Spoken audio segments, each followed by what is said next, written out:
신호가 있고 또 보행자도 다니는 교차로나 일반 도로에서는 아무래도 주의를 기울이면서 주행하게 되죠.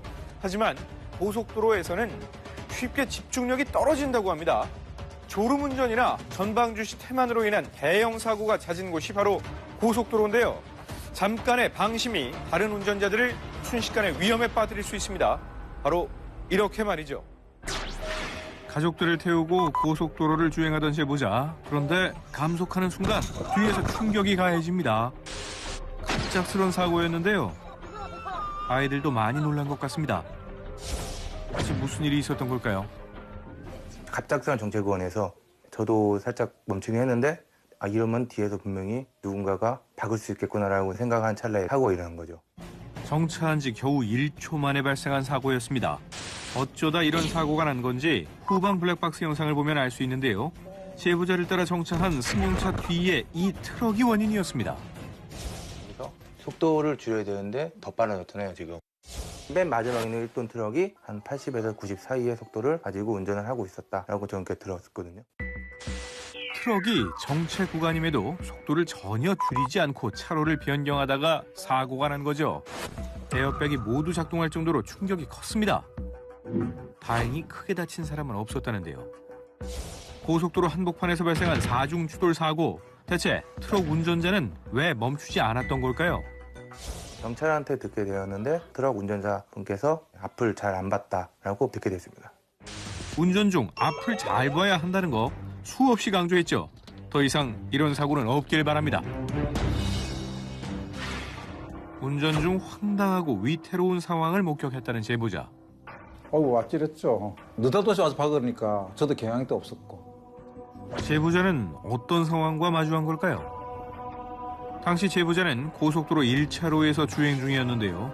차간 거리도 적절히 유지하며 가던 그때 사고가 났습니다. 트럭이 차로를 변경하다가 중앙분리대를 충돌한 겁니다. 자기 앞에 차가 한 대도 안 달렸어요. 없었고, 그리고 그 차를 추월할 수 있는 공간도 아니었어요. 졸았는 게 아닌가 이런 생각이 들죠. 그렇지 않고서야 뭐 의도적으로 한 것 같지는 않고. 그도 그럴 것이 트럭이 방향지시동도 켜지 않은 채 한 번에 차로 2개를 바꿨기 때문인데요. 그 충격으로 바퀴에 휠캡이 빠지기까지 했습니다. 그런데 사고 이후 이해할 수 없는 일이 벌어졌다는데요. 그런 일을 당했으면 반드시 갓길에 차를 세워놓고 뭐 진정을 한다든지 차 상태를 확인해야 되는데 갓길로 가는 척 하더니 계속 주행을 하더라고요. 사고가 났는데도 차를 세우지 않았답니다. 사고 직후 트럭은 다시 차로를 변경합니다. 하지만 갓길로 가는 듯 하더니 그대로 가네요. 걱정이 된 제보자는 트럭을 뒤따라가 봤다는데요. 트럭의 상태는 어땠을까요? 휠캡 2개 빠진 거랑 반바 쪽에 좀 까진 거랑 그 외에는 뭐 충격받은 그런 흔적은 없고 뭐 저 정도 속도로 가면 괜찮겠다 이런 생각이 들었어요. 다행히 큰 이상은 없어 보였지만 제보자는 당부하고 싶은 것이 있답니다. 뭐 단독 사고를 할지라도 그 이후에 운전을 위해서 필요한 사항은 점검돼야 되지 않느냐 그런 걸 알리고 싶었던 거죠. 아셨죠? 사고 규모와 상관없이 일단 사고가 발생하면 반드시 차를 세우고 후속 조치 하셔야 합니다. 이른 새벽 제보자는 해가 뜨기 전이라 서행하고 있었답니다. 그런데 갑자기 택시가 끼어들더니 사고가 나고 말았는데요. 제보자의 차량은 충격과 동시에 전복되기까지 했습니다. 운전 경력 20년 만에 이런 사고는 처음 겪는다는 제보자는 전치 8주의 진단을 받고 입원해야 했는데요. 심장이 벌렁벌렁거리죠. 그 밖에서 사람들이 저 사람 죽었다 빨리 119 신고해라죠. 차 디비지 가서 사람 죽었겠다 이가면 막. 부상은 심각했습니다. 차가 전복될 때 쇄골이 부러진 건데요.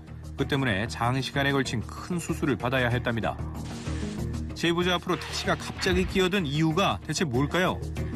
사고 직전 블랙박스 영상을 다시 보겠습니다. 제보자는 제한속도 60km 도로에서 52km로 주행했는데요. 누가 봐도 안전한 속도죠. 그런데 깜빡이 들어오는 거 보기는 봤는데 그래 들어올 줄은 몰랐죠. 앞에 차가 가다가 손님을 내려올게 이 차가 갈 데가 없어서 내 한 대 들어왔다 이 가더라고. 택시의 무리한 끼어들기가 대형 사고로 이어진 거죠. 낮은 속도로 주행했음에도 범퍼를 들이받치는 바람에 전복된 제보자 차량은 수리 불가 판정을 받고 결국 폐차됐다는데요. 운전 좀 신경 써서 좀 잘 보고 여유 있게 좀 운전했으면 좋겠습니다. 이렇게 막무가내로 다른 차량 앞을 막아서면 사고로 이어질 수밖에 없습니다. 안전거리가 확보됐을 때 차로를 변경해도 늦지 않습니다. 과속을 하면 위험하다는 걸 모르는 운전자는 없을 겁니다. 특히 이 구간에서 제한 속도를 무시한 채 속력을 내면 사고로 이어질 확률이 무척 높은데요. 자, 이 구간은 대체 어떤 곳일까요? 고속도로에 통행 차량이 적어서 여유롭게 주행 중이던 제보자. 그런데 전방에서 사고가 났습니다. 승용차가 화물차의 후미를 들이받은 건데요. 급기야 갓길 외벽과 화물차 사이에 끼어버린 승용차. 대체 왜 이런 사고가 난 걸까요?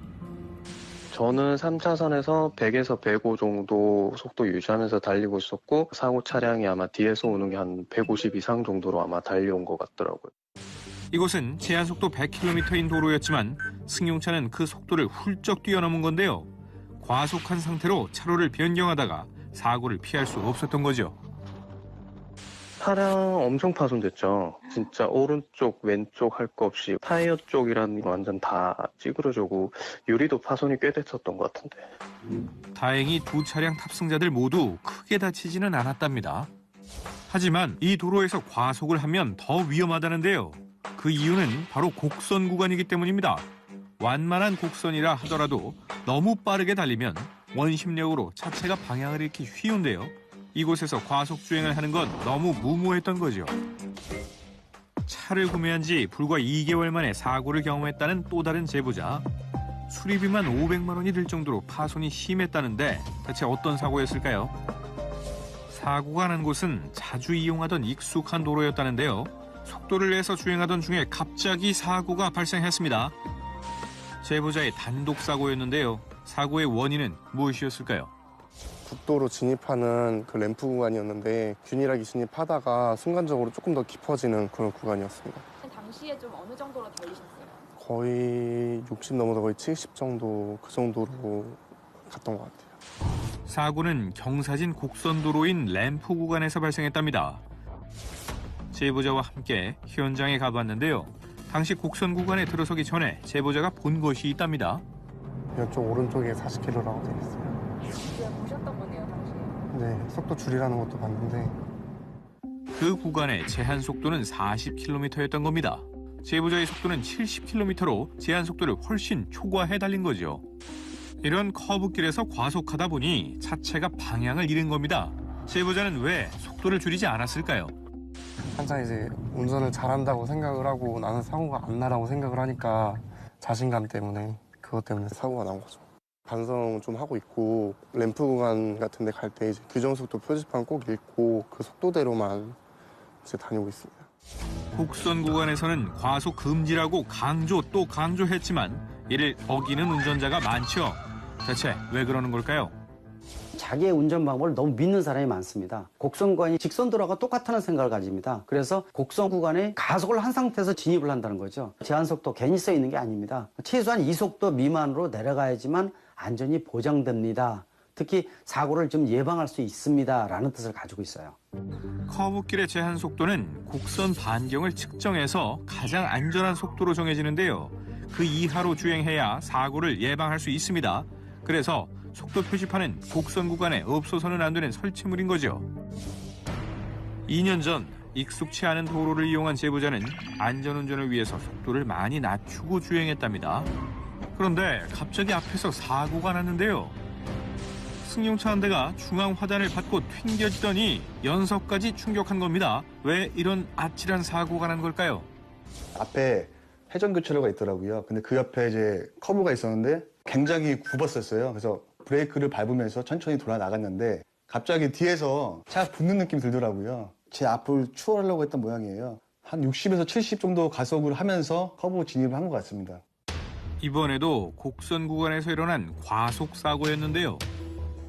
블랙박스 후방 영상을 확인해 보면 한눈에 봐도 이 차량이 빠른 속도로 다가오는 것을 확인할 수 있습니다. 앞에 있던 제보자의 차량을 추월하려고 급하게 커브를 돌다가 원심력을 이기지 못해 사고가 난 건데요. 운전자는 제한 속도를 지키지 않고 주행했던 걸까요? 그 커브 표지판 이런 게 없었던 걸로 기억하고 있거든요. 만약에 초행길이라 하면 위험성이 좀 많이 있다고 생각하고 있습니다.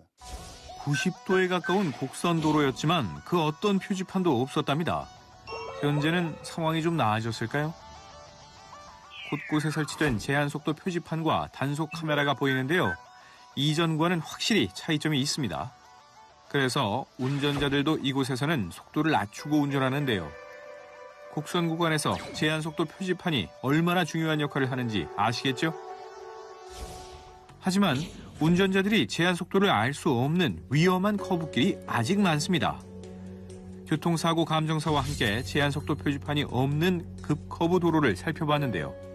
이곳을 이용하는 차량들은 얼마의 속도로 주행하는지 측정해 봤습니다. 평균 30km 정도인데 이 정도면 안전속도 아닌가요? 사실은 이것도 아주 가속이라고 보는 게 위험한 속도죠. 이 속도가 위험하다고요? 그 이유가 뭘까요? 여기 도로는 60km 제한속도 구역입니다. 그런데 이 구간은 아주 극커브길로서 곡선 반경이 20m입니다. 곡선 반경이 20m면 20km로 주행을 해야만이 그 커브를 완만하게 돌아가서 안전하게 주행할 수 있는데 지금 이 도로에서 30km로 주행할 시에 위험하다고 보는 겁니다. 곳곳에 보이는 사고 흔적들로 이곳이 얼마나 위험한지 확인할 수 있었습니다. 표지판이 없어 운전자들이 감으로 커브를 돌다 보니 차선을 침범하는 건 다반사였는데요. 곡선 구간에서 조금이라도 과속하면 이렇게 중앙선을 침범해 반대차로 차량과 충돌하는 사고도 잦습니다. 또한 차가 방향을 잃어서 전복이나 전도되기도 하고요. 더 심한 경우 도로를 이탈할 수도 있습니다. 낭떠러지라면 추락사고로 이어질 수 있는 거죠. 이런 현상들을 줄이기 위해서는 어떻게 해야 할까요? 교통안전 표지판이 미흡하다든지 하는 경우가 있기 때문에 운전에 대해서는 자신하지 말고요. 특히 곡선 구간에서의 유일한 예방법은 속도 감속, 전방 주시를 철저히 보면서 핸들을 양손으로 제대로 잡는 방법. 이 부분이 가장 중요하고요. 한꺼번에 제동하는 것보다도 나눠서 여러 번 밟는 게 훨씬 더 제동 효과가 좋다고 볼 수가 있어요. 또한 곡선 구간에서 과속하거나 불필요한 추월을 하는 건 사고로 이어질 수 있으니 절대 금지입니다. 곡선 구간에서는 무조건 제한속도 이하로 감속하셔야 합니다. 그리고 관련 기관에서는 안내가 미흡한 도로를 확인하고 신속히 표지판을 설치하는 등의 조치를 취해 주시기 바랍니다.